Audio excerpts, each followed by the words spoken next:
Buen día tengan todos. Les agradecemos una vez más que nos acompañen y quiero pedirles por favor que puedan cerrar sus ojos, que podamos hacer una oración.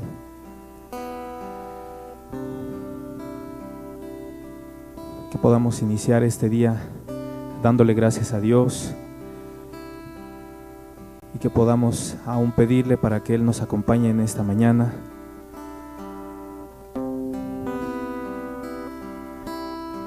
Te queremos agradecer, Señor, en esta mañana porque eres bueno con nosotros, eres bueno con cada uno de los presentes, Señor. Gracias porque a pesar de las circunstancias, Señor, a pesar de las situaciones, Señor, en que este mundo, Señor, está viviendo, Señor. Todo el día de hoy, Señor, nos das la oportunidad, Señor, de ver la luz de un día más. Gracias porque nos has ayudado hasta el día de hoy, Señor, porque tú no nos has dejado, Señor. Queremos ser agradecidos porque no estamos aquí hoy por nuestras fuerzas, por nuestros méritos, sino por ti, Señor. Muchas gracias, Señor, y queremos pedirte para que en esta mañana puedas estar en medio de nosotros, que puedas hablar a cada uno, Señor, que puedas poner ese interés, Señor, en cada corazón, Señor. Por favor, Jesús.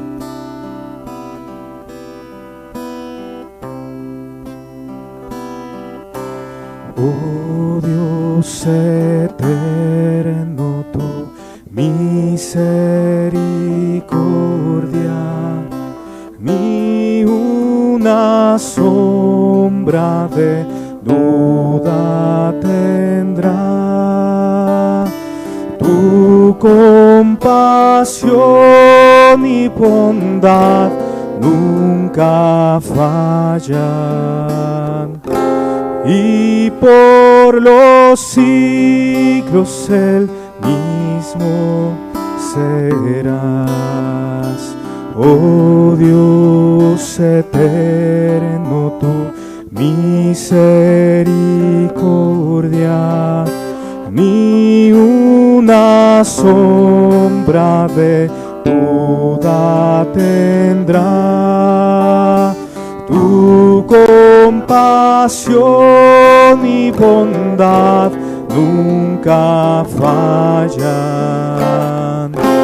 y por los siglos el mismo serás. Oh, tu fidelidad, oh, tu fidelidad, cada momento la veo en mí. Nada me falta, pues todo provees. Grande, Señor, es tu fidelidad. Oh, tu fidelidad, oh, tu fidelidad, cada momento la veo en mí. Nada me falta, pues todo provees. Grande, Señor, es tu fidelidad. Tú me perdonas, me impartes el gozo tierno, me guías por sendas de paz.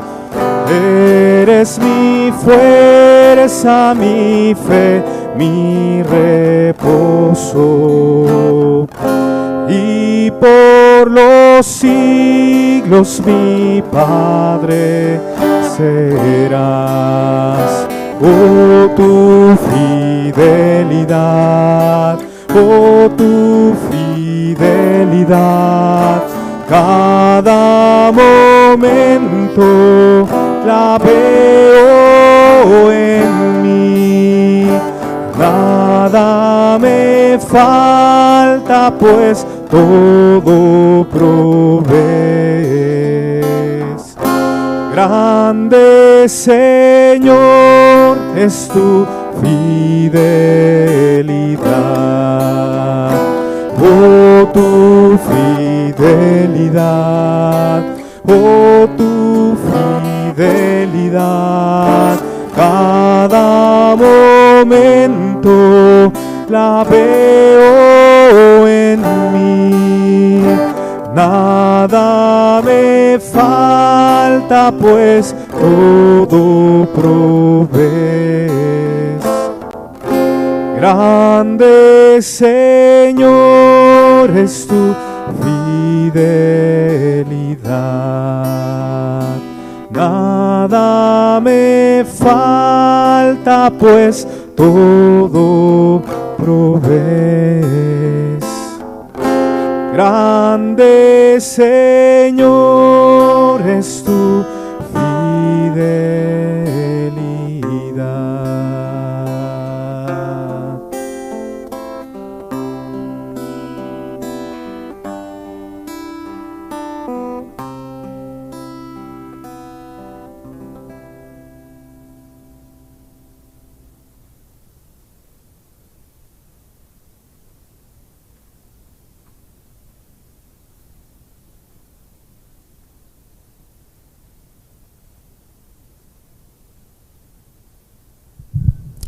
Sean todos bienvenidos, gracias por su asistencia, Dios los bendiga, espero que hoy pueda ser un día de bendición para todos. Quiero compartir con ustedes el día de hoy un estudio que he titulado La compasión de Cristo. La compasión de Cristo, y quisiera que leyéramos Juan capítulo 20, versículo 15, todos los textos van a aparecer aquí en la pantalla. Dice así la Escritura: Jesús le dijo: mujer, ¿por qué lloras? ¿A quién buscas? Mujer, es una pregunta, ¿por qué lloras? ¿A quién buscas?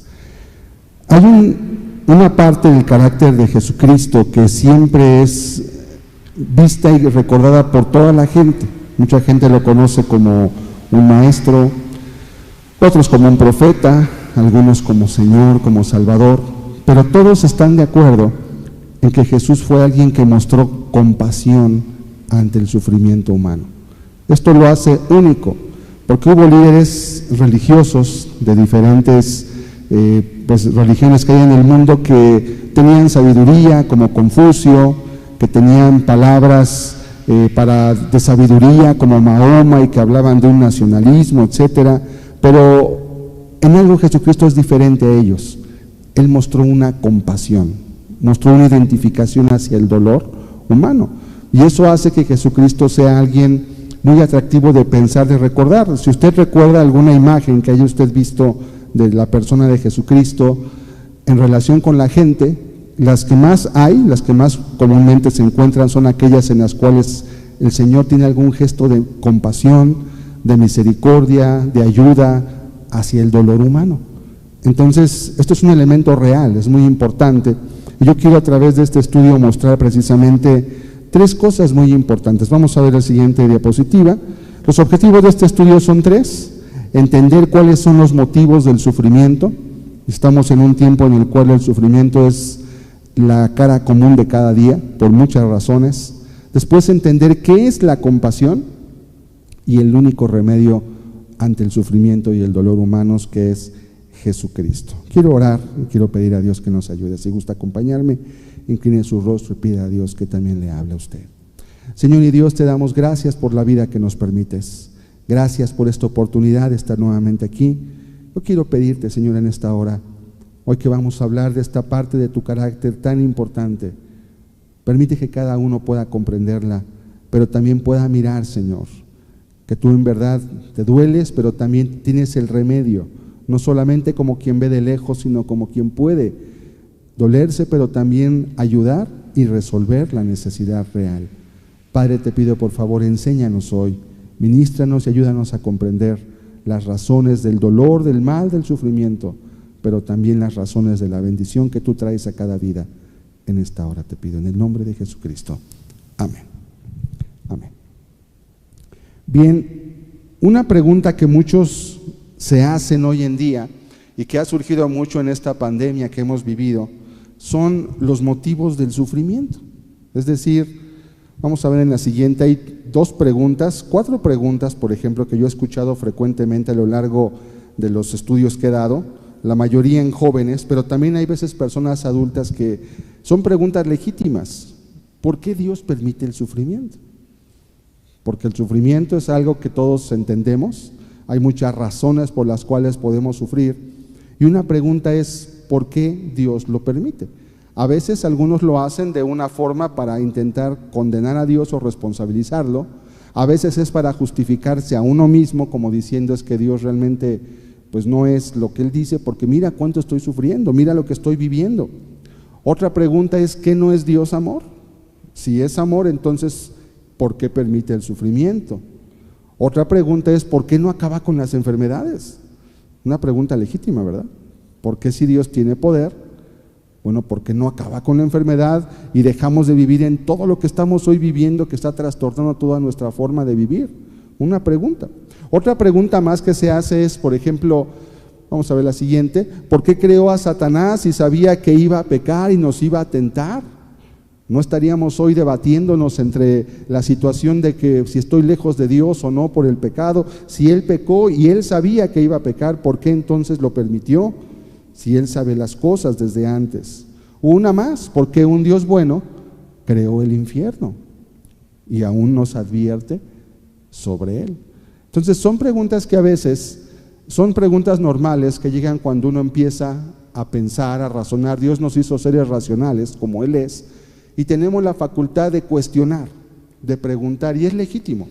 En la Biblia hay respuestas para todo esto y son respuestas legítimas. Repito, yo cuando conocí a Dios, yo estaba estudiando la carrera, Ingeniería en Aeronáutica, en el Politécnico, y todos mis compañeros eran universitarios, y cuando yo me convierto a Jesucristo, yo empiezo a predicarle a puros compañeros universitarios, y este tipo de preguntas eran el pan de cada día cuando yo hablaba de Dios, y eso me hizo tener que estudiar, tener que buscar en la Biblia, tener que buscar en la historia, tener que usar mi mente para comprender y para razonar todo este tipo de situaciones.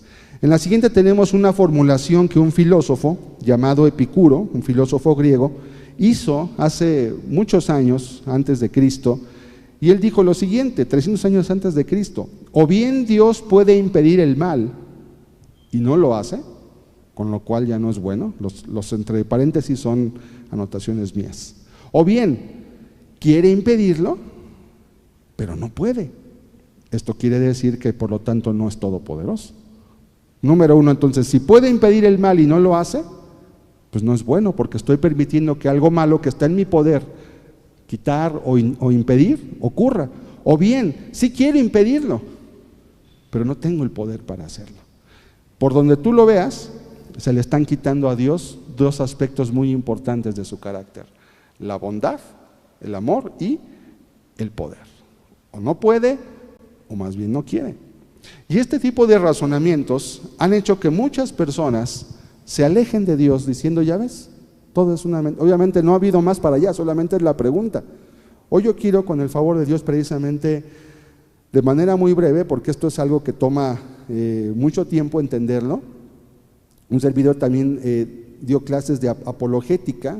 La apologética es la defensa de la fe, sin usar la Biblia, obviamente, no se usa la Biblia, y se defiende a través del razonamiento, de la filosofía y de varias ramas más de la ciencia, la existencia de Dios, la existencia del bien, la existencia del mal, etcétera. Todos son dilemas que los filósofos tuvieron y que hoy en día, en este tiempo, por causa de lo que estamos viviendo, muchos se han preguntado. Y para algunos estas preguntas le dicen simplemente: por esa causa yo no busco a Dios, porque mira, pasa esto, mira, ve mi vida, mira esto, mira aquello, mira lo otro. Hoy vamos a mirar que realmente no es algo suficiente para poder atenderlo. Por eso voy a ir avanzando lentamente. Algunas consideraciones es, por ejemplo, algunos me han preguntado, si hay un Dios absolutamente bueno y todopoderoso, ¿cómo explicas la existencia del mal? ¿Por qué Dios creó el mal? Porque dicen Dios lo creó, ¿no? Pero cuando me hacen esa pregunta, antes de yo responder, le digo, bueno, si tú estás seguro que no hay una respuesta, te quiero hacer una pregunta a su vez. Si tú me la respondes, yo te respondo la primera. ¿Cómo explicas la existencia del bien? ¿De dónde surge el bien? Si Dios creó el mal, entonces el bien, ¿quién lo creó? ¿Y cómo está hoy entre nosotros? ¿Y por qué le llamamos bueno a algo? ¿Y por qué algo le llamamos malo? Nuestro conocimiento limitado como humanos nos lleva a pensar una forma muy simplista de ver este problema. En la siguiente tenemos la siguiente razonamiento. Según el hombre, lo bueno es lo que trae placer o satisfacción. De tal forma que si a alguien le va bien, no está enfermo, tiene dinero, tiene trabajo y su vida va, entre comillas, bien, pues Dios es bueno porque me está bendiciendo. Pero si algo me produce dolor, sufrimiento, si me enfermo, pierdo el trabajo, no tengo dinero, pasa una tragedia en mi familia, etcétera, entonces Dios es malo porque no me está ayudando. Y de esta forma muy simplista, el ser humano, cuando a veces no considera a Dios, tiende a razonar los eventos que le ocurren en su vida y piensa que Dios de alguna forma está obligado, de alguna manera, a hacerme sentir bien y a evitar el mal cuando yo oro, cuando le pido, y nada más lejano de la realidad, nada más lejano.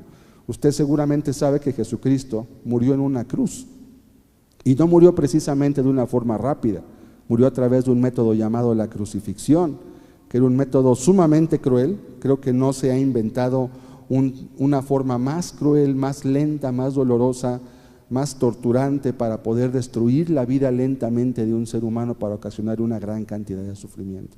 Si Jesús mismo, siendo el Hijo de Dios, padeció eso, entonces podemos darnos cuenta que esto no puede ser tan sencillo. En la Biblia tenemos ejemplos.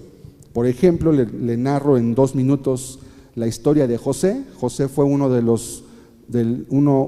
de uno de los patriarcas del pueblo judío, hijo de Jacob, y dice la Escritura que él tuvo 11 hermanos, y ocurrió que por él ser una persona justa, que los acusaba, que daba razón de ellos de lo que hacían mal, sus hermanos le tuvieron envidia, y un día que salieron solos a buscar unos animales que su padre había perdido, lo terminaron vendiendo a unos mercaderes. Lo vendieron. Tendría él quizás unos 20 años de edad, era el más pequeño de sus hermanos, y su padre, cuando regresaron, pues le dijeron la mentira que a su hijo lo había matado una fiera, que no se les fue de repente, que no lo encontraron. Le trajeron su ropa, le quitaron sus ropas, le untaron sangre ahí de un animal, y dijeron, oye, son las ropas de tu hijo, reconócelas. Y pues Jacob, cuando lo vio, dijo, voy a estar triste hasta el día de mi muerte. Y fue algo terrible. José fue vendido como esclavo a un egipcio. Estando en Egipto como un esclavo, su amo vio que era una persona honesta, justa, porque conocía a Dios, lo puso al mando de la cárcel, pero estando allí, dice la Biblia también que la esposa de este hombre llamado Potifar, un señor egipcio, puso sus ojos en él y le quiso pedir que tuviera relaciones con ella. Y José, sabiendo que era una mujer casada, lo que él hizo fue huir, correr. Y cuando la mujer se vio despechada, lo acusó y le dijo, este hombre quiso abusar de mí, mira, aquí tengo su ropa, y yo me corrí. O sea, todo lo volteó. Y dice la Biblia que después que fue acusado, su amo lo puso en la cárcel, vendido como esclavo, en la cárcel, y padeció cosas tremendas. Pero después hubo eventos que pasaron con Faraón, que finalmente hicieron, si usted quiere leerlo, está en el libro de Génesis, muy interesante la historia. Todo esto es real, esto es historia, no son inventos, está en la historia del pueblo judío. Y finalmente él llegó a ser el segundo del Faraón. Después vino una gran hambre en la tierra que hizo que a través de que él fuera el segundo en Faraón, porque llegó a Egipto, él pudiera sostener la vida de su familia, dándoles alimento. Cuando sus hermanos se le presentan para pedir alimento sin conocerlo a él, ya habían pasado muchos años, él les dice, miren, no peleen, yo sé que ustedes hicieron cosas contra mí, pero yo entiendo que Dios permitió todo esto para que yo pudiera sostenerles la vida hoy, así que no discutan. Cualquiera que hubiera visto a José vendido como esclavo en la cárcel, lejos de su familia, diría, oye, ¿y eso que él ama a Dios? ¿Y eso que sirve a Dios y mira cómo le va? No, pues para servir a ese Dios mejor no. Pero él entendió, si esto no hubiera pasado, yo no hubiera llegado al puesto que tuve para preservar la vida de toda mi familia, porque de allí iba a venir el Mesías. Entonces, a veces lo que nosotros pensamos que es malo, muchas veces trae una segunda vuelta en la página, que trae beneficios que no podemos ver inicialmente. Si solamente lo malo fuera el dolor, entonces sería malo una cesárea, porque a una mujer le va a ocasionar dolor tener un bebé y que le operen. Sería malo que te operaran de un tumor maligno porque te va a ocasionar dolor, y no te operarías por evitar el dolor, dirías, no, tengo que tener un dolor, pero este dolor va a traer como consecuencia un beneficio a mi vida, así que si lo evito, me va a traer mayor dolor realmente. Nadie pensaría que por amar a su hijo le va a dar todo lo que le pide, todo lo que quiere, y nunca le va a dar ningún sufrimiento porque le va a hacer un daño. Porque si bien sabemos que no es agradable sufrir, también sabemos que a veces el sufrimiento y a veces los golpes de la vida también nos ayudan a tener un carácter y a formar una forma de entender las cosas que no nos haga caer cuando venga algún fracaso. Entonces, no siempre lo bueno es lo que trae placer o satisfacción, y no siempre lo malo es lo que produce dolor. No siempre. Es muy importante que entendamos algo. La Biblia nos dice que el único mal real, el único mal auténticamente y absolutamente malo, que siempre va a cargar una consecuencia, es el pecado. ¿Qué es esto? La desobediencia consciente y alevosa a las leyes morales de conducta que Dios nos da en la Biblia. Eso sí, siempre va a traer consecuencias. Ahora, el hecho de que Dios a través del pecado de alguien traiga un beneficio, no justifica el pecado. Fue bueno que porque José llegó a ser el segundo en Egipto y preservara la vida de su familia, ¿eso justifica el hecho de lo que sus hermanos hicieron? Jamás. Sus hermanos vivieron todo el tiempo acusados por su conciencia, por lo que hicieron, tuvieron que ser perdonados también.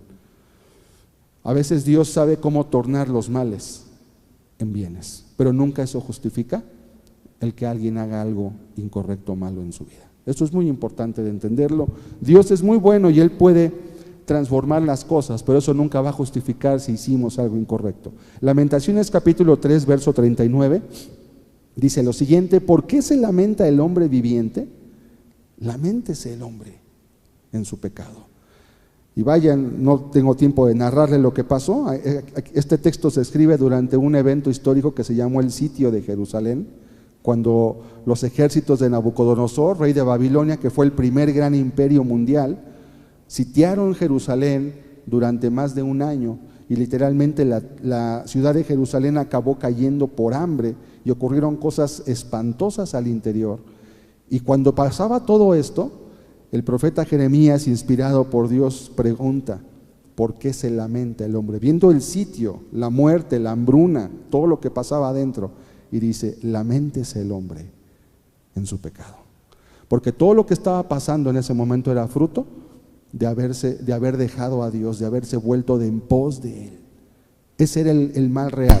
Como seres humanos a veces solamente queremos mirar cómo evitar las consecuencias de algo, pero Dios nos quiere llevar a la raíz de por qué ocurren estas cosas.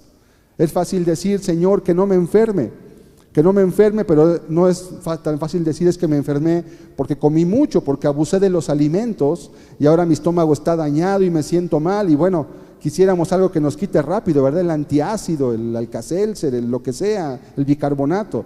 Pero tenemos que ser más profundos. ¿Por qué estás así? ¿Por qué te sientes así hoy? No, el alimento no era malo, no, es que tú hiciste un uso incorrecto de los alimentos que Dios te proveyó.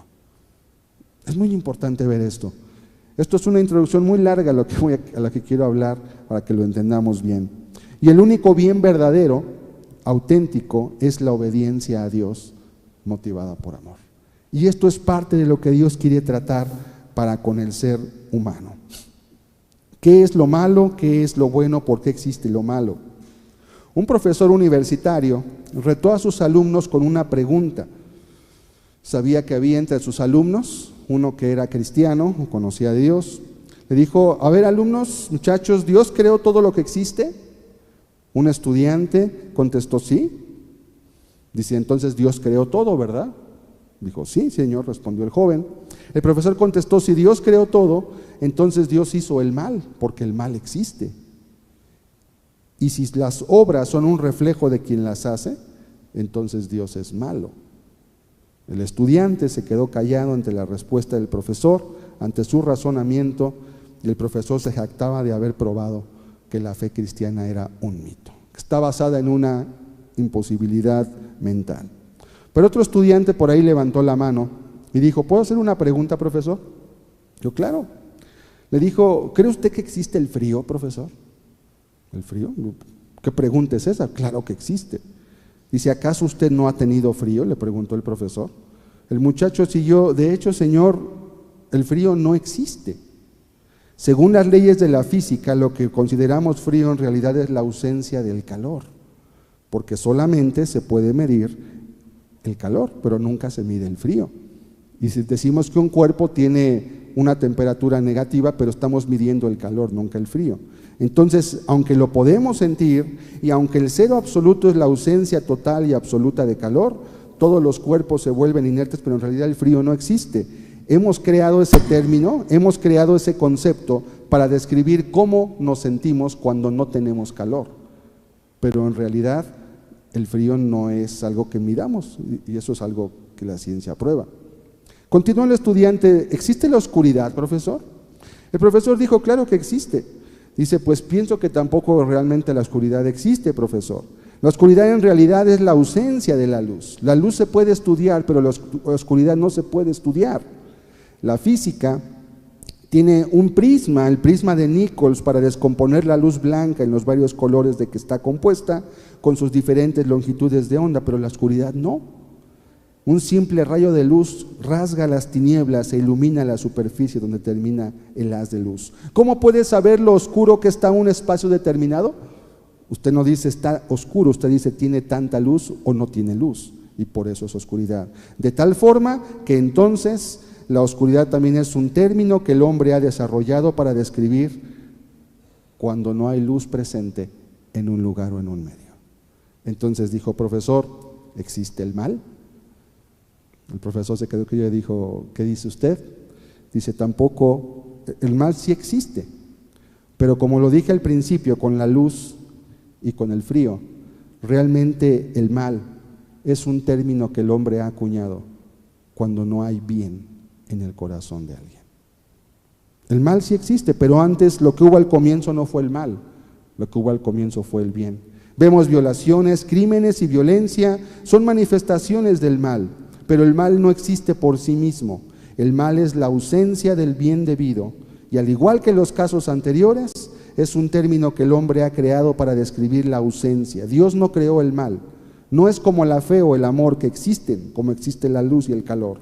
El mal es el resultado de que la humanidad, de que el hombre no tiene a Dios, no tiene luz, no tiene calor, y como resultado, como cuando no hay luz y no hay calor, o la oscuridad también, igualmente el mal viene a la vida de la humanidad cuando no hay bien en ella.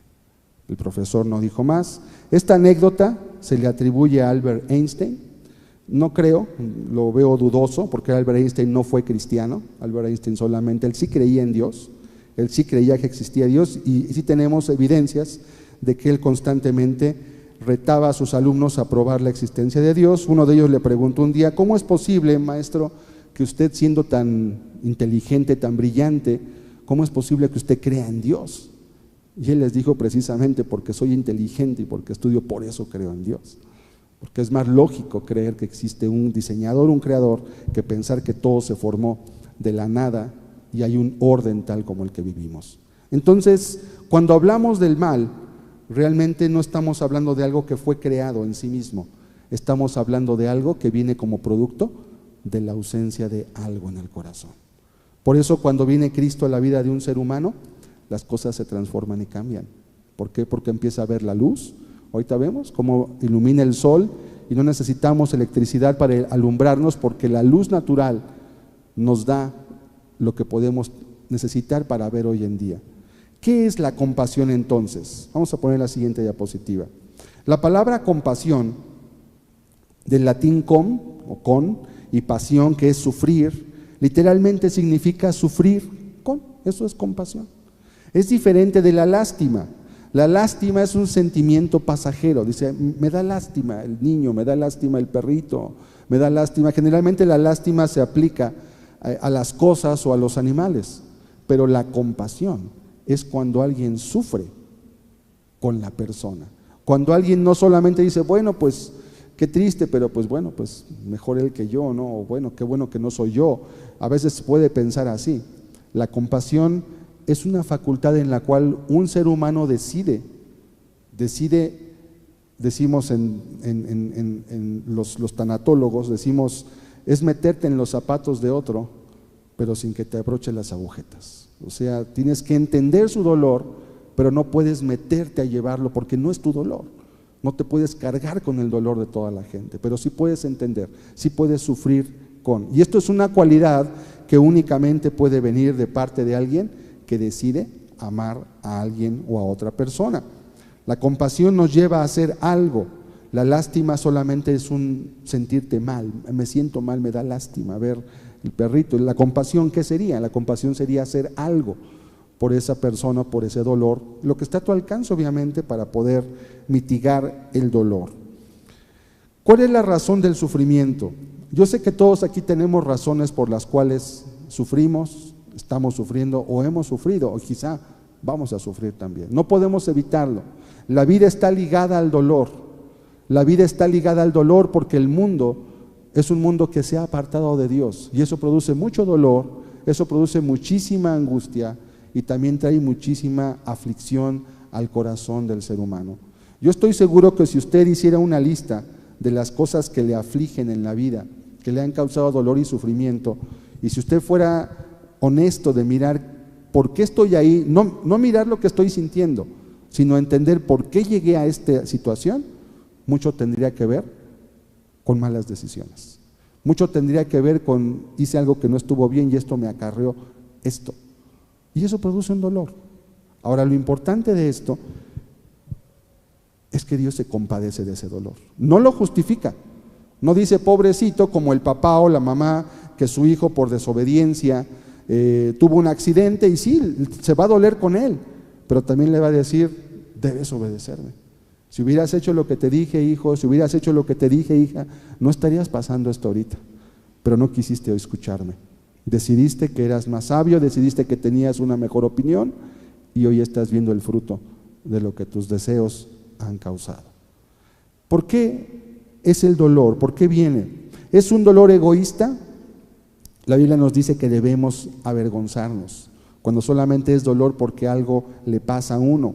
¿Es un dolor de rebelión? La rebelión también ocasiona dolor. La Biblia habla de una historia de un hombre que se le conoce como el hijo pródigo, es una parábola, y este joven, aunque tuvo muchísimos bienes para poder gastar, porque era la herencia que su padre le dejó, él realmente nunca pudo obtener una felicidad o una bendición de lo que tenía, aunque tenía mucho para gastar. Hay un dolor de rebelión, es dolor de ignorancia. Busca a Dios, no sabes qué hacer, no sabes a dónde ir. Es por impaciencia quizás. Confía en Dios, Él es bueno. Es quizás un dolor por causa de que estás buscando a Dios. Si tú empiezas a buscar a Dios, empiezas a buscar poner en práctica lo que dice la Escritura, va a empezar también a haber una presión alrededor de ti. La Biblia le llama una persecución. Es natural por lo que acabo de explicar del mal y del bien también. Tienes que declararle el motivo. Si es tristeza por otros, Él llora contigo. Si tienes dolor porque otros han sufrido cerca de ti, si es por seres amados que están cerca de ti, que están sufriendo, Él también entiende eso. Y esto es muy importante. Hay veces que las personas dicen, ¿cómo será posible que Dios se interese en mí? ¿Yo quién soy? Mira, habemos 7,000 millones, ¿sabes lo que son 7,000 millones de seres humanos en este planeta? Más de 7,000. ¿Tú crees que Dios se va a interesar en mí? Y yo les digo, sí, Dios se interesa en ti, particularmente por nombre y apellido. Le importa tu vida, le importa lo que haces, le importa lo que eres, le interesa. Él se puede doler también en todo ello. Cristo es el maestro de la compasión. Repito, quizá la parte que más resalta del carácter de Jesucristo ante la humanidad sea el de su compasión. Vamos a leer Mateo 15:32. La semana anterior se compartió un tema que hablaba de una mujer que fuera viuda y también se habló de esa compasión. Dice, y Jesús, llamando a sus discípulos, dijo: tengo compasión de la gente, porque ya hace 3 días que están conmigo y no tienen qué comer, y enviarlos en ayunas no quiero, no sea que desmayen en el camino. Cuando Jesús predicaba, no estaba fijo, no estaba predicando en un lugar, no iba a una iglesia, tampoco predicaba en la sinagoga de manera continua. Cuando iba a ciertos lugares hablaba en la sinagoga, pero él andaba predicando en todos lados. Y había personas que a veces lo seguían, los discípulos. Un discípulo es un seguidor. Y dice la Biblia que esa gente que estaba con él seguramente llevaba algún refrigerio, alguna reserva de comida, pero como tenían ya 3 días que estaban con él, se les había terminado el alimento. Ahora fíjese cómo él dice: tengo compasión de la gente. Pudo haber dicho: ¿saben qué? Yo ya acabé mi discurso, pues ya vayan a sus casas, ya acabamos aquí. Pero ¿qué le preocupaba? Dice: hace 3 días que están conmigo y no tienen que comer, y enviarlos en ayunas no quiero, no sea que desmayen en el camino. Algo tan trivial, ¿verdad? La comida, podríamos pensar.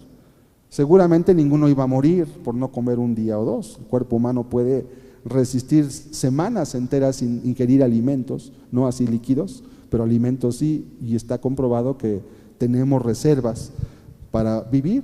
Pero ¿qué le preocupaba? Pueden desmayar, pueden enfermar, y estaba preocupado. Para aquellos que piensan que a Dios no le preocupa si tienes tú que comer, tienes un trabajo, te digo, sí le preocupa, sí está preocupado por eso. Tengo compasión. Él se ocupa de nuestras necesidades cotidianas, no le son extrañas, no le son insignificantes para Él. Por lo tanto, Él nos dice algo: no te afanes. Está bien, busca el alimento, tienes que trabajar. También la Biblia dice que el que no trabaja, que no coma. Sí, también la Biblia nos da un derecho. El trabajo dignifica el alma humana y le hace sentirse útil, y que está con el sudor de su frente ganando el sustento. Pero Dios te dice algo: no te afanes. Yo de todos modos te voy a proveer el alimento. Dice: busca primeramente el reino de Dios y su justicia, y todas estas cosas te van a ser añadidas. Pero primero lo más importante, porque aunque llenes tus bolsillos de dinero, si es que fuera el caso, aunque pudieras conseguir un trabajo, una situación, un negocio, algo que te hiciera rico, eso de todos modos no va a saciar tu vida, no te va a hacer feliz. Cuando suplas todas tus necesidades, ¿sabes qué va a surgir? Van a surgir más necesidades. Y entre una persona más tiene, más necesidades adquiere, de tal forma que realmente nunca acaba de saciar toda su necesidad. Por eso Él se preocupa de la necesidad, pero ¿de cuál? De lo que es auténticamente necesario. A Dios sí le preocupa. También el Señor se duele cuando alguien ha perdido familiares. Vamos a leer Lucas 7, versículo 12. Creo que este texto se tocó la semana anterior, lo voy a leer. Cuando llegó cerca de la puerta de la ciudad, he aquí que llevaban a enterrar a un difunto. Fíjese la historia: hijo único de su madre, la cual además era viuda, o sea que no tenía esposo, no tenía hijos, era su único hijo, y estaba en una procesión fúnebre para enterrar a su único hijo. Era una tragedia. Las mujeres en ese tiempo no podían, como hoy, trabajar, no se insertaban al medio laboral. Y había con ella mucha gente de la ciudad. Cuando el Señor la vio, dice, se compadeció de ella y le dijo: no llores. Esas palabras pueden parecer hasta insensibles, ¿verdad? Pues ¿cómo no llores? Mira lo que estoy viviendo. ¿Cómo no llores? Mira. Pero ese no llores es más bien una expresión de anhelo, del deseo de buscar suplir la necesidad, de buscar consolar. La muerte sabemos que no la podemos remediar. En este caso fue diferente. Verso 14: y acercándose tocó el féretro, y los que lo llevaban se detuvieron, y dijo: joven, a ti te digo, levántate. Entonces se incorporó el que había muerto y comenzó a hablar, y lo dio a su madre. En este caso la compasión no solamente se quedó en pues pobrecita, no llores, como decía el texto que leímos al inicio, sino que él pudo, en este caso, devolverle a su hijo, a esta mujer que que era viuda. Era una mujer, era insignificante tal vez, ¿verdad? Pero vemos cómo Jesús se ocupó de su necesidad. Aquí podemos ver que esas peleas que hoy hay del feminismo y del machismo, en la Biblia no hay lugar para eso. En la Escritura tanto el hombre como la mujer son iguales, simplemente tienen diferentes roles, se acabó. Y vemos cómo Jesús se ocupaba de la necesidad tanto de los hombres como de las mujeres por igual. Aquí no había varón, era una mujer viuda, sola, pero Él se ocupa de ella y suple su necesidad. Si tú has perdido un familiar, si alguien en tu familia ha muerto en estos meses y tú estás sufriendo porque eso produce dolor y no es fácil a veces pasar ese duelo, yo te digo ya algo, Él también se compadece. Le preocupa lo que sientes, pero también busca que a través de eso que tú sientes puedas tú reconsiderar todo lo que estás viviendo para traerte un beneficio. Eso es lo importante, que Él es sabio. No solamente busca curar el dolor porque sí, no. Es como si al niño que viene a limpiarte el parabrisas y si ves que tiene ahí la mona, ¿verdad? La estopa con tiner o con cemento, y con una mano te limpia y con otra mano sigue oliendo cemento y tú le das el peso, tú sabes que realmente ese niño no va a usar ese peso, esos 5 pesos para comer, va a ir a comprar más cemento, porque con eso se quita el hambre. Entonces realmente no es solamente resolver la necesidad ya en este instante.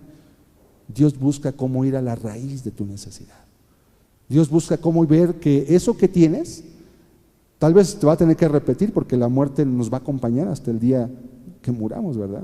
Valga la redundancia, pero me refiero al dolor que produce para con otros que vemos partir. Él busca que eso, como dice en el libro de Eclesiastés, el corazón de los sabios está en la casa donde hay luto, porque el que vive lo pondrá en su corazón y aquello es el fin de todos los hombres. Es decir, que Dios busca a través de las experiencias de nuestra vida llevarnos a lo bueno, a lo realmente bueno, no únicamente a resolver nuestra necesidad inmediata, porque la resuelves ahorita y después, ¿qué va a pasar? A Él le preocupa y Él puede consolar porque Él mismo pasó los tragos amargos propios de la humanidad. Dios podía haber estado en su dimensión, Él podría desde lejos seguir hablando, mandando personas, pero Él escogió en su lugar hacerse como tú y como yo para poderte entender. Nadie puede comprender el dolor que pasa a otros si antes él no lo vive, o lo puede comprender, pero va a ser una comprensión lejana, teórica, de libro, y otra cosa es cuando tú mismo lo vives. Aún Jesús también se dolió de aquellos que padecieron la muerte, porque Él también le tocó padecerlo de cerca. Vamos a leer Juan capítulo 11, versículo 14, con la historia de un hombre llamado Lázaro. Jesús les dijo claramente: Lázaro ha muerto. Lázaro era parte de una familia, era este varón Lázaro y tenía 2 hermanas llamadas Marta y María, y estas 2 hermanas eran muy cercanas a Jesús. Jesús, como cualquier otro ser humano, tuvo amistades, pero también tuvo amistades cercanas. Hay gente con la cual usted convive a veces más y desarrolla una empatía, desarrolla una amistad. Bueno, Lázaro enfermó en un momento y le dijeron: Señor, tu amigo Lázaro está enfermo, ven a orar. Sabían que él había sanado enfermos. Pero Jesús, a propósito, se tardó 3 días en ir. Y no fue, sino hasta que Lázaro había muerto. Uno diría: ¿pero por qué hizo eso? ¿Pero por qué si era su amigo? ¿Pero por qué si él quería de alguna forma tanto a Lázaro y le dolía el dolor del hombre? ¿Por qué no lo evitó? De hecho, cuando él llegó, le dijeron las hermanas de Lázaro: si hubieras estado aquí, Lázaro no habría muerto. Era como una queja. Era una reconvención. Lázaro hubiera vivido, pero tú no viniste a tiempo. Él tenía propósitos. Ellas no podían entenderlo y Jesús no les dijo nada. Jesús les dijo: ¿no te he dicho que si crees verás la gloria de Dios? Ellas no podían entender, estaban dolidas, estaban afectadas. Cuando Jesús les dice a sus discípulos: vamos ya a ver a Lázaro, les dice: vamos a despertarlo. Sus discípulos le dicen: bueno, pues si está dormido va a despertar, ¿verdad? ¿Para qué lo vamos a despertar? Dice: no, mira, Lázaro ya murió. Ah, ok, ya murió. Entonces, ¿a qué vamos, no? Pues al sepelio. Versículo 33. Hace todo el camino hacia el lugar donde vivía Lázaro, y dice el verso 33 que cuando él llegó, pues vio todo el dilema, todo el sufrimiento que hay alrededor de un funeral, ¿verdad? Ya había pasado el velorio, que era algún tiempo, tenían muchos rituales los judíos, y después estaban ya enterrando, ya estaba él enterrado en una tumba. Jesús entonces, al verla llorando, y a los judíos que la acompañaban también llorando, lo que pasa en un sepelio, dice la Biblia que se estremeció en espíritu. Así como cuando tú vas y ves a alguien que llora, y de repente de verlo llorar también a ti como que te dan ganas de querer llorar. Eso es estremecerte, es cuando algo te pega, cuando algo te llega profundo y como que de alguna forma entiendes lo que esa persona está sintiendo en ese momento. Bueno, también se estremeció en espíritu y se conmovió, le afectó. ¿Por qué? Porque era tan humano como tú y como yo. Le afectó. De la misma forma, cuando tú te dueles por algo, Él también le afecta eso, también se conmueve. No es un Dios que está, sufriste, pues ya ni modo, es por tu pecado, es tu culpa. No, Dios no es así. Dios no es así. Dios no aprueba el pecado, pero sí se duele por la causa del pecado. Y dijo, ¿dónde le pusisteis? Le dijeron, Señor, ven y ve. Lo llevaron, mira, te vamos a llevar a su tumba. Y fueron todos atrás de él. Y en el versículo más corto de toda la Biblia, verso 35, dice lo siguiente. Vamos a poner la siguiente diapositiva, por favor. Creo que no está el 35. No lo puse. Perdón, error mío, pero el versículo 35 dice, Jesús lloró. Es todo lo que dice ese versículo. Quizás es tan corto, porque es tan significativo, porque hay mucho que pensar en ese versículo. Ahora, Jesús iba a resucitar a Lázaro en unos minutos, pero eso no evitó que él pudiera compenetrarse del dolor, del sufrimiento que había en esta multitud y llorar también.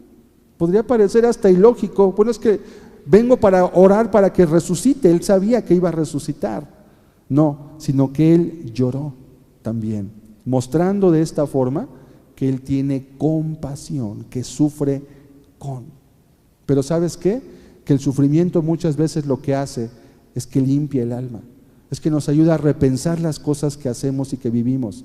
Y a veces cuando no hay ese sufrimiento, como decía algún filósofo, que las lágrimas son como el enjuague del corazón, son como aquella sustancia que de alguna manera ayuda a limpiar lo que está ahí detenido, lo que está incrustado, y estas lágrimas muchas veces nos ayudan a que podamos mirar más claramente lo que tenemos delante.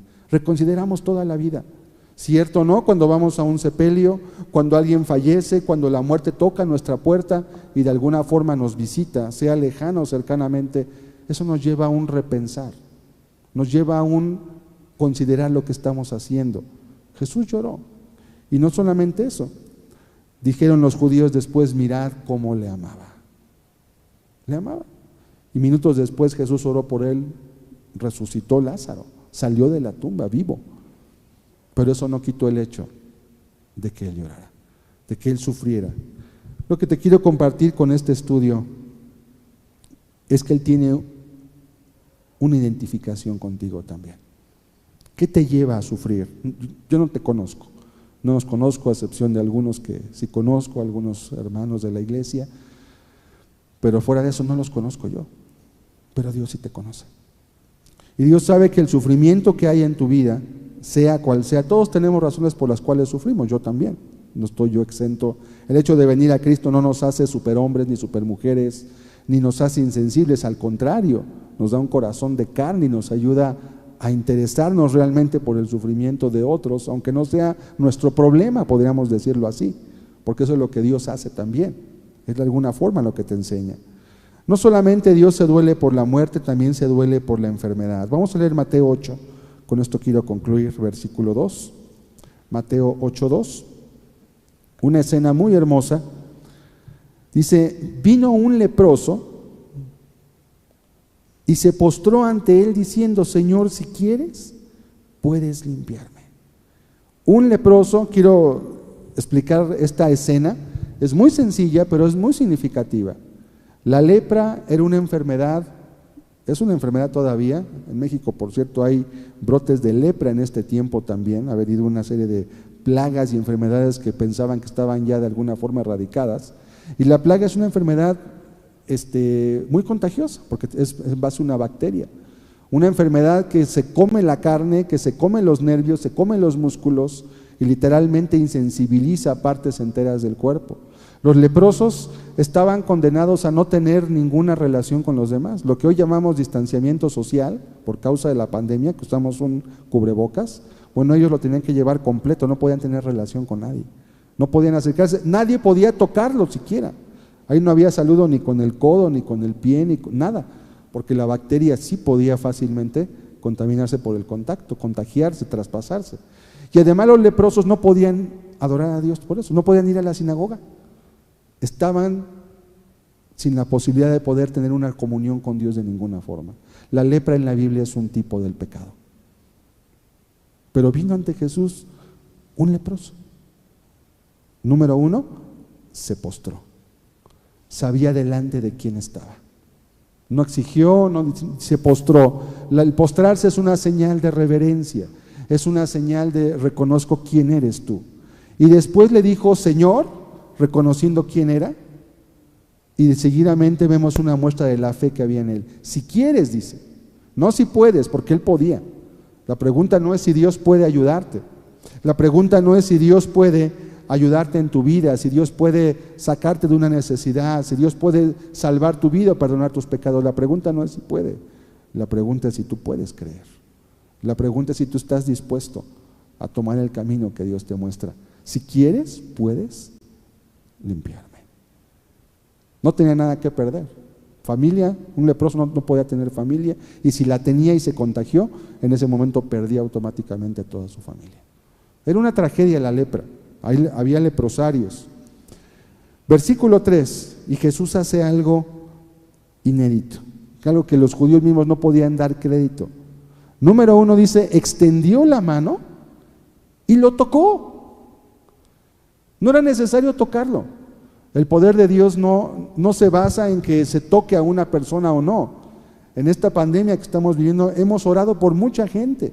Hemos orado por mucha gente y mucha gente ha agradecido a Dios porque han visto cómo a través de la oración situaciones que eran de muerte, situaciones que eran muy graves, muy difíciles, han salido bien de formas que no eran naturalmente posible que ocurrieran. Y la gente misma entiende, gracias por la oración. No es necesario. Pero ¿por qué toca Jesús a este hombre?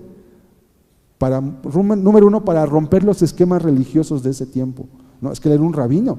¿Cómo un rabino va a tocar a un leproso? Es algo impuro, es algo que ceremonialmente está mal, es un mal ejemplo. Jesús lo tocó, no tenía que haberlo tocado, pero también lo tocó porque eso mostraba compasión. Los leprosos no eran tocados por nadie, quizás solo por otro leproso, pero Jesús lo toca y además le dijo, quiero. ¿Tú crees que puedo? Yo puedo y quiero. Y le dijo, se limpió.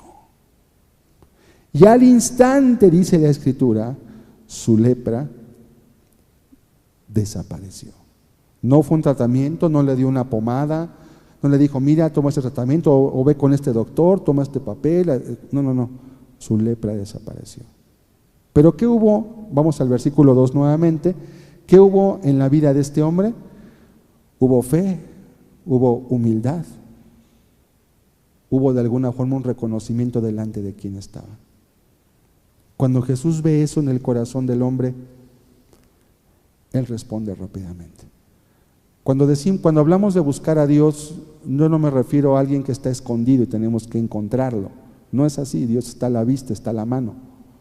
Cuando hablamos de buscar a Dios, tiene que ver con aquello que nos impide conocer a Dios a nosotros mismos, lo que nos impide a nosotros. Y tenemos que buscar una forma de salir de todos los obstáculos, de las paredes, de las vendas que hemos colocado en nuestros ojos y que nos impiden mirar a Dios y encontrarlo, porque está tan a la mano como estaba en la vida de este hombre. Él dijo, quiero, se limpió. No hubo un ritual, no hubo todo un proceso, un procedimiento, no le pidió dinero tampoco, ¿verdad? Pues dame tu ofrenda, dame tu diezmo y luego vemos si oro por ti. No hay eso. A Jesús no hay ese interés. A Jesús le interesa tu alma, le interesa tu vida, no tu tiempo, no tu dinero, ni ninguno. Porque ¿qué le puedes tú dar a Dios que Él no tenga o que Él necesite? No hay nada. Desinteresadamente Dios te busca y quiere ayudarte. Hay sufrimiento en ti, hay dolor, hay necesidad. Él está dispuesto a suplirla. Tan dispuesto que no tienes una idea. Si solo tú estás dispuesto también a creer. Mateo 14:14 dice por último este texto: y saliendo Jesús vio una gran multitud. Quizás hoy Dios mismo también ve esta multitud aquí en esta empresa. ¿Y sabes qué tiene Jesús? Compasión. Porque Él puede mirar tu necesidad, porque Él puede mirar lo que tú requieres, lo que estás viviendo, que tal vez nadie lo sabe, porque a veces sentimos que si expresamos lo que vivimos nos hacemos débiles, y a veces también no podemos expresarlo con todos. No con todos se puede hablar de tu vida privada, de tu necesidad. Pero yo hoy te digo algo: Él ve esta multitud y Él tiene compasión también de ti, de tu necesidad. Y dice la Escritura: y sanó a los que de ellos estaban enfermos. ¿Quiénes? Pues los que querían, obviamente, no era fuerza. Dios nunca sanó a nadie a fuerza, nunca convirtió a nadie a fuerza, porque Dios nos dotó y nos dejó libre albedrío. La elección de elegir, la posibilidad de decir quiero, como ese leproso, quiero ir donde está Jesús, o también de decir no quiero, quiero seguir por mi vida yo solo y buscar la forma en cómo yo salir adelante. Dios te dice adelante, pero aquí hay una mano tendida, que cuando haya esa necesidad, cuando llegue el momento en que te des cuenta que realmente no podías tú solo hacer todo eso, aquí estoy yo para poderte mostrar que esa necesidad puede ser suplida. Y yo te la puedo suplir también. ¿Crees tú que Dios puede sanar tu necesidad? Yo no sé si estás enfermo, y no necesariamente del COVID. Hay muchas otras enfermedades que hoy en día por causa del COVID como que han desaparecido. ¿Y qué dramas vive hoy la gente que necesita una transfusión de sangre, una diálisis, que tiene un tumor, que tiene un hueso roto, tiene que ir a un hospital y tienen que hacerle primero un examen a ver si no tiene COVID para poderla recibir y atender? Es un drama espantoso, terrible. Dios se duele de todo eso.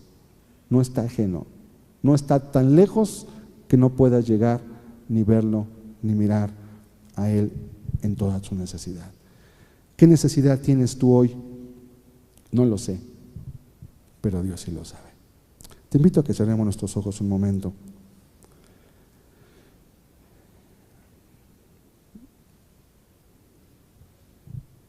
Y que pienses cuál es hoy. ¿Qué le dirías tú a Jesús si Él estuviera aquí y pudieras, como ese leproso, acercarte y decirle: Señor, tengo esta necesidad en mi vida, pasa esto en mí, estoy viviendo esta necesidad, estoy viviendo esta situación, no la puedo compartir con cualquier persona, o la he compartido y he sido lastimado incluso? ¿Qué pudieras tú decir hoy? Porque hoy está Jesús también aquí, y Él tiene compasión de tu vida y de los hombres. Él tiene compasión. Vamos a escuchar este canto y después quiero hacer una oración, y piensa mientras tanto. Dios no está tan lejano que no lo podamos encontrar. No es difícil entenderlo tampoco. Créeme, Jesús vino a los pobres, Jesús vino a los necesitados. No fue con los ricos, no fue con los sabios, vino a la gente sencilla como tú y como yo, a personas del pueblo que podrían ser no importantes para la mayoría de las personas, pero que sí le importan a Él.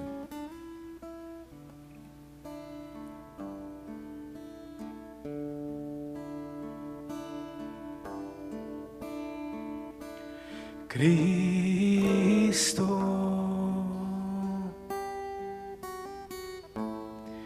maravilloso eres tú,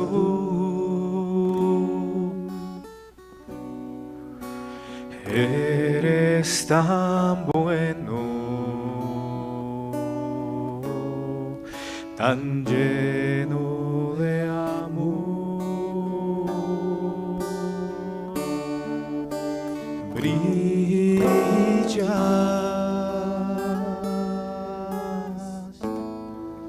como brilla el sol, Cristo.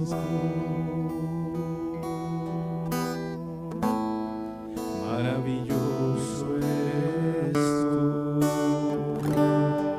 No es ajeno a tu necesidad. Cristo, maravilloso eres tú, eres tan bueno, tan lleno de amor.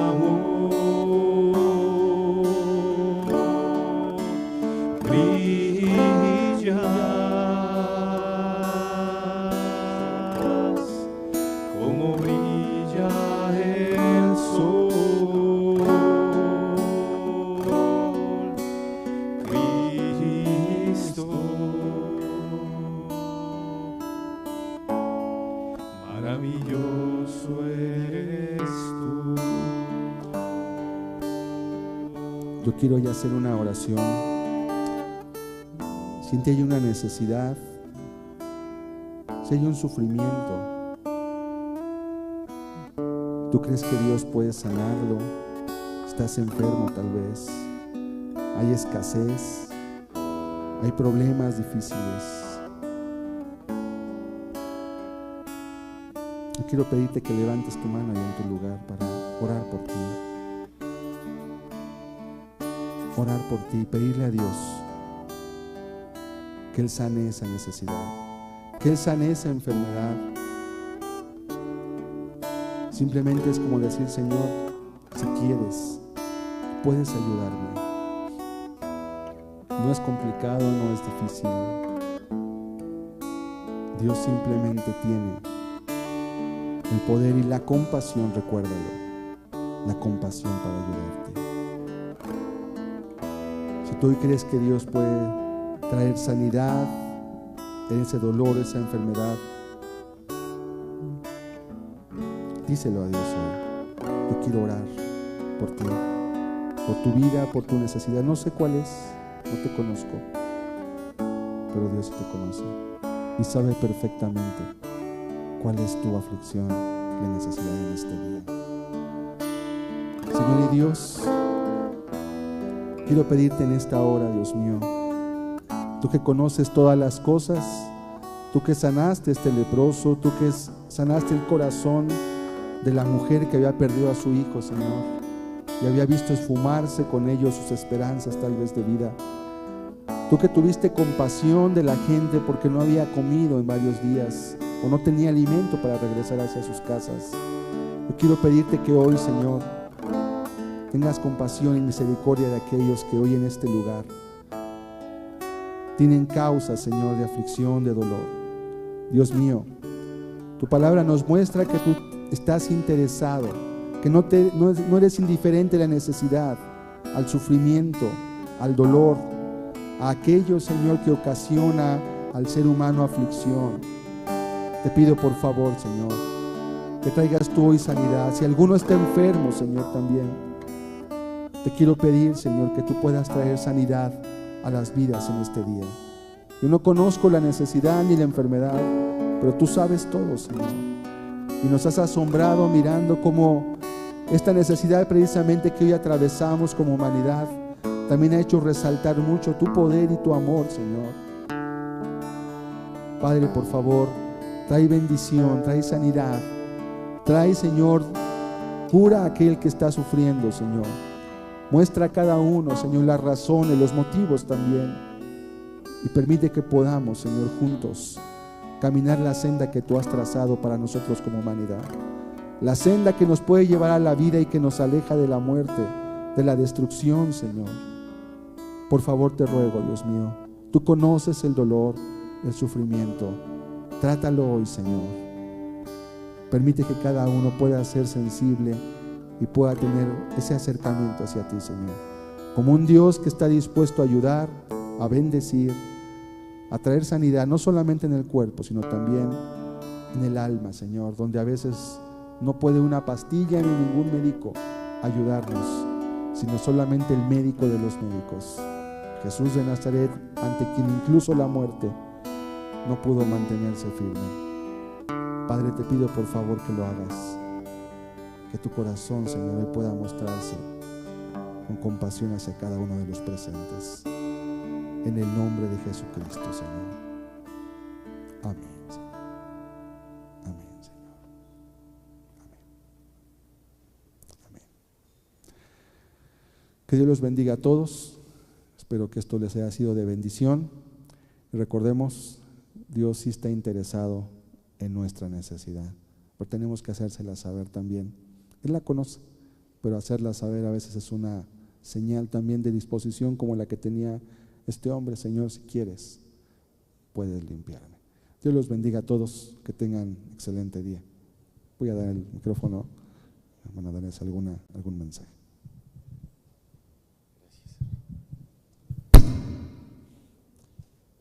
Buenos días. Pues nuevamente recordándoles a todos que sigue avanzando el tema de la pandemia. Tengo entendido que el semáforo está cambiando aún en la Ciudad de México.